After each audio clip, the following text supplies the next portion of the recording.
Because it is like a egg and chicken problem. He will go on saying that this oscillator is going to put a feedback loop, something is here, it became larger, the larger one came back here and something that goes on like this. The argument people give by using hand waving.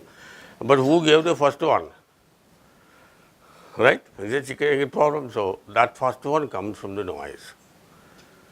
And the ever present noise is the one which is responsible for starting of this oscillator. If noise was not present, you will not have any oscillator at all. So you take an oscillator and put it in absolute zero temperature, it will not oscillate. So this is, you have to have some amount of noise in the circuit. Okay, I mean these are all philosophical questions. Now let us get into the next one, which is known as a 555. This is not the washing soap number or something, 555. This is one of the chip which was designed by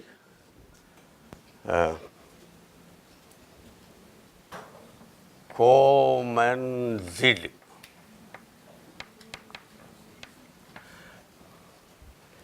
And apparently in 1970s, the Signetics company, which was a very specialized semiconductor company, even now it exists in name, but ownership has moved to Philips, but it still makes under the brand name of Signetics. They make excellent chips.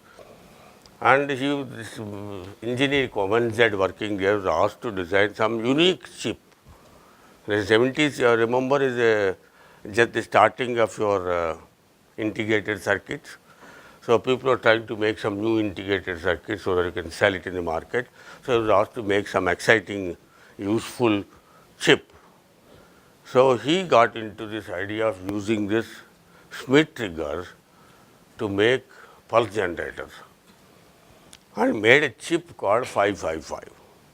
The name company gave that number to that as 555, subsequently copied by everybody.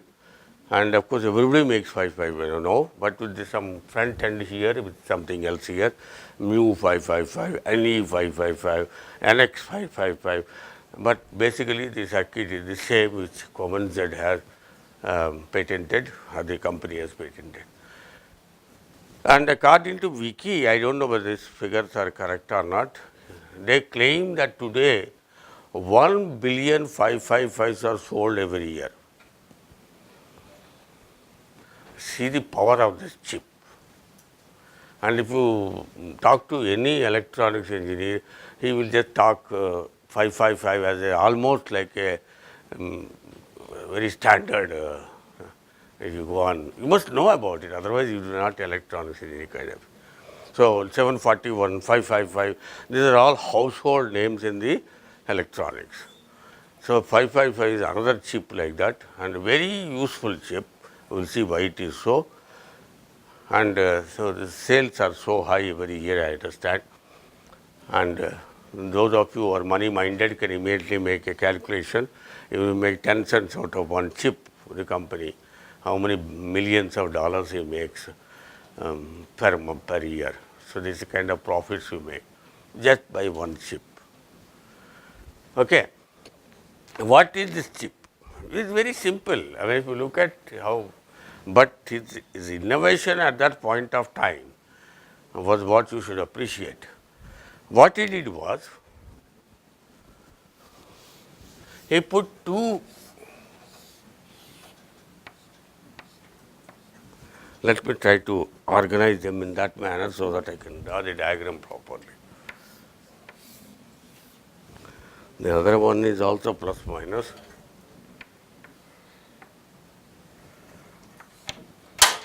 The two outputs, these both of them are Schmitt triggers. Okay, so what he did was, he took VCC, put 3 resistors,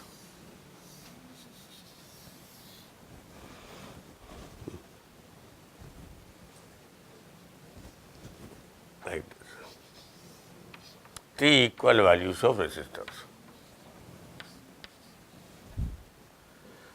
So this voltage here will be 2/3 VCC and this voltage will be 1/3 VCC. So, this point is 2/3 VCC. I am going slow because I get confused in this circuit. Okay. Now, this 1/3 point goes to plus here, and the 2/3 point goes to, say I made a mistake, it goes here, minus. It goes to plus, that goes to minus. These two output terminals go to something called a RS flip-flop.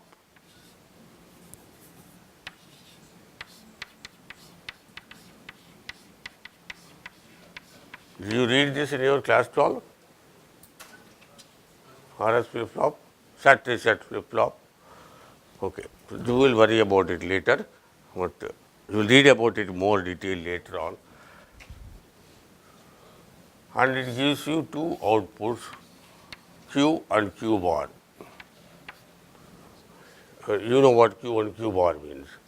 If this is 1, this is 0, if this is 0, other way around. Do allow that. Okay? So, I will give you the truth table for this. This is R terminal, this is S terminal. Then he has also given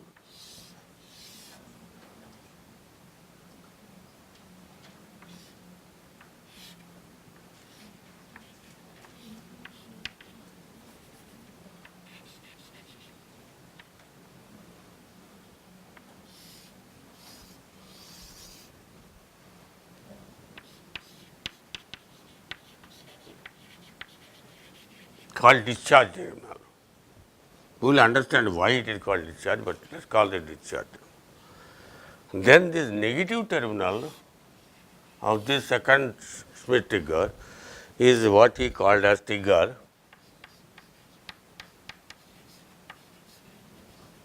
and the positive terminal he called it a threshold.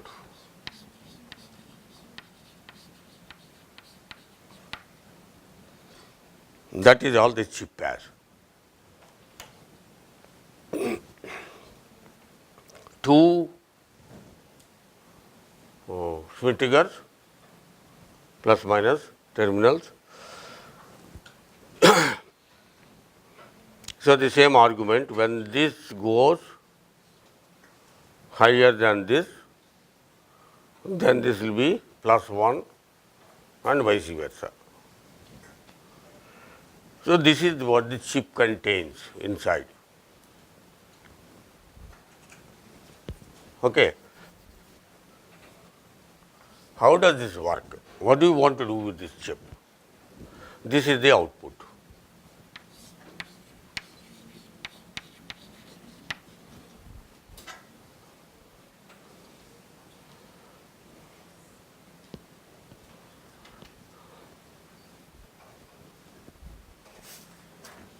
Why didn't I do that before?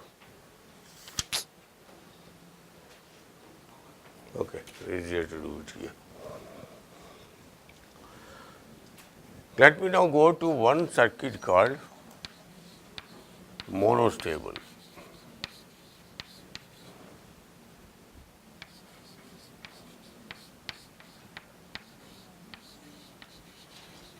I will come back to the circuit, but let me explain to you some terminologies.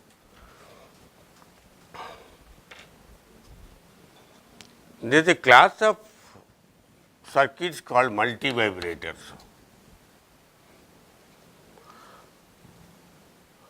Okay.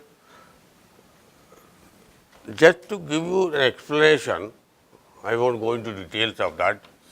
If you have a negative resistance characteristic, if at the input terminals, if you put a resistance and a voltage in series, DC voltage, that curve corresponds to, let us say, this. If you don't understand, please leave to, because these concepts are a bit difficult to understand. That is, I have a negative resistance which has a VI characteristic like this.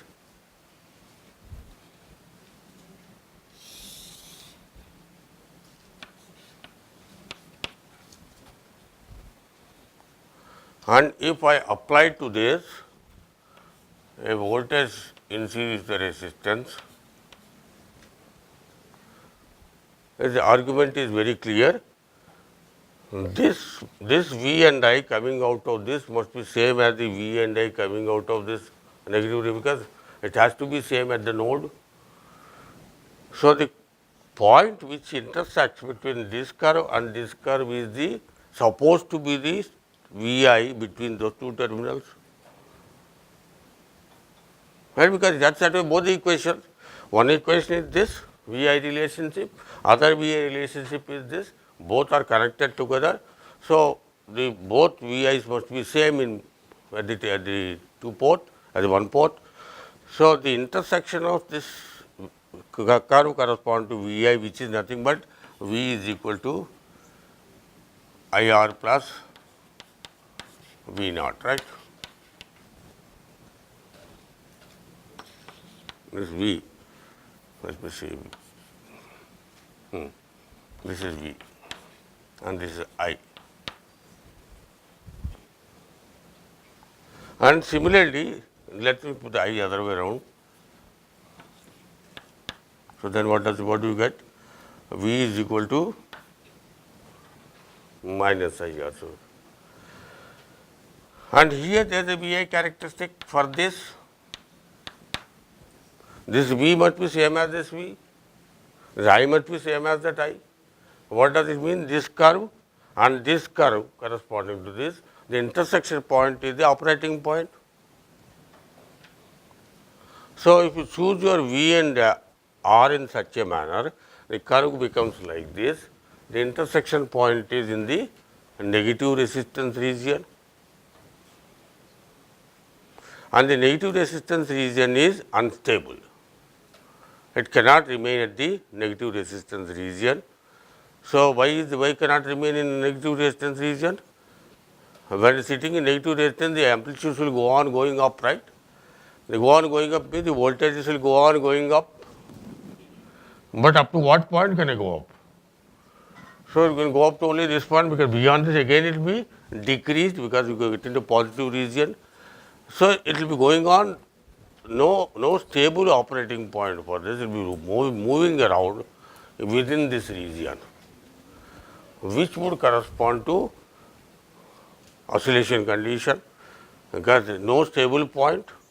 So, it will go on moving from one position to another position. This is the typical performance of the relaxation oscillators. So, if you have a negative resistance, you can always make a relaxation oscillator, provided your external voltage, DC voltage is adjusted such that this line intersects this line in the negative resistance region.